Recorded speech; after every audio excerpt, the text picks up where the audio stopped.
What's happening, Hardscapers? Let's talk about dumb paver mistakes that will cause failure. Let's get into this. These are 5 dumb paver mistakes that are made usually to save a little bit of money but cause headaches down the road. And we're gonna add one bonus one at the end of this video, so stay tuned to the end. Starting with number 1, the lack of base depth. In our climate, and I am in Toronto, we do a 6 to 8 inch base. This is because of our frost cycles that we have here that put our base to the test. So we want a deep enough base to withstand those cycles as well as to withstand any traffic that's going to be placed on top of our pavement. As you get further down south, you're probably looking at about 4 inches of base, but I would never go anything below that anyways. And unfortunately, we've seen pavers installed with literally no base, just enough gravel to be able to create a bedding layer or a leveling layer, and then laying pavers on top of that,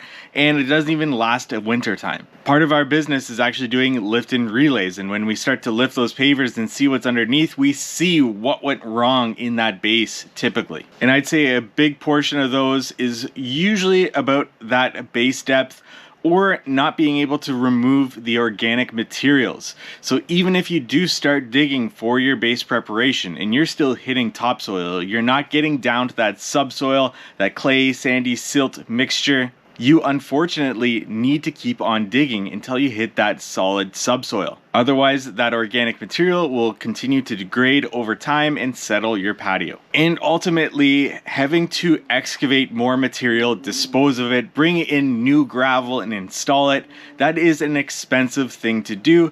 But if it means the longevity of your patio, it is well worth it. And this is why typically this corner gets cut to save a little bit of money, whether it's a contractor or a DIYer. But another main reason why I see paver patios fail is because of improper base material. We have a video on this channel about using stone dust or limestone screenings. This is a 1/4 inch chip down to dust. It is an improper base material to use, and we've seen it on projects as deep as 9 inches for the entire base and bedding layer. It is going to cause a lot of issues. That material is like a sponge. It'll hold onto water and not drain well, which means in our frost cycles, it's going to heave when that water freezes and expands. Additionally, having that water right underneath the pavers is going to cause the bottom of that concrete to deteriorate over time.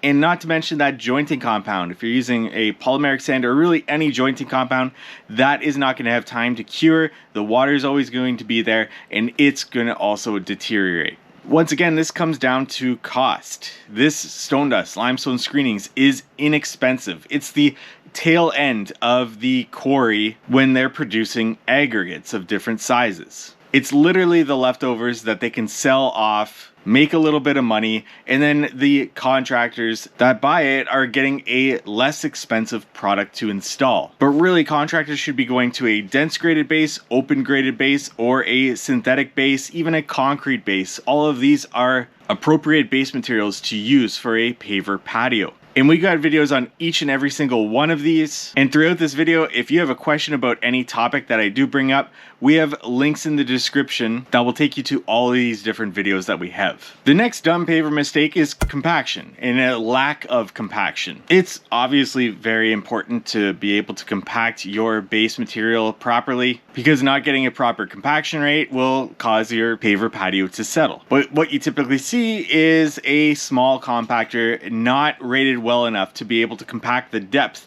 to which you are compacting material. This is typically because a compactor is rented or it's small, so it's nice and portable. But those smaller compactors are really only rated to do about 1 inch of compaction. So when you see it being used for entire base depth, you're just not getting the proper compaction for this. Instead, invest in a larger compactor or even rent it for the job that you're doing, even if it means you have to pay a delivery charge to get it delivered and picked up if you don't have the means to do so. Additionally, with compaction, you also want to compact your subgrade. Another step that's completely missed, but is once again really crucial to the longevity of your paver patio. The next dumb paver mistake has to do with the base extension. And once again comes down to not wanting to excavate more material, dispose of it, bring in new material to be able to make up that difference. But the base extension is crucial to the longevity of the edge or the border pavers of your project. We always excavate past our final pavers by the measurement of the depth of the base. So if our base is 6 inches, we're going to excavate past that final paver 6 inches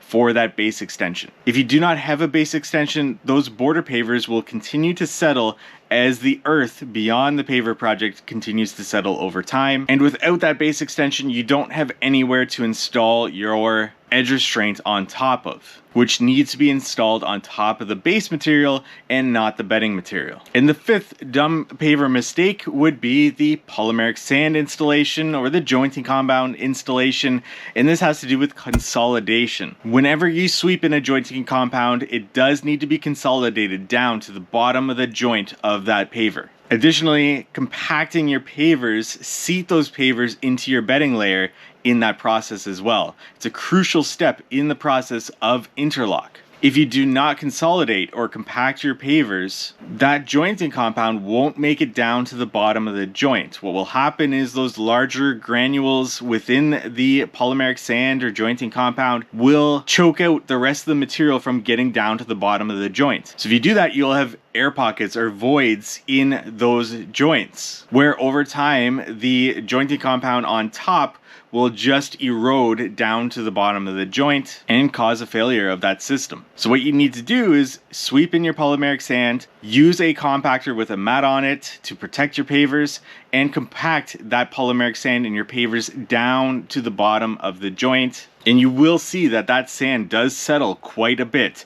Then resweep and repeat this process until you are 1/8 of an inch below the bottom of the chamfer of the pavers or the top of the paver. If you're using a resin-based jointing compound, I like to compact my pavers using a paver roller compactor before installing my resin-based jointing compound. And then the consolidation comes with the water that you're applying to the jointing compound. So that water will suck the compound down to the bottom of the joint, and just make sure that you do that repeatedly until you know you've got a full depth of your jointing material. And as promised, I've got one bonus one, and that's the use of geotextiles and geogrids. In my opinion, a geotextile is necessary to separate your subgrade from your base material so there's no contamination between the two over time. Like I said, with my lift and relay business, I have pulled up projects where I get down to the bottom and I see that there's no geotextile, and it's very evident that those two different materials have shifted and moved over time, and there's no more consistency with that subgrade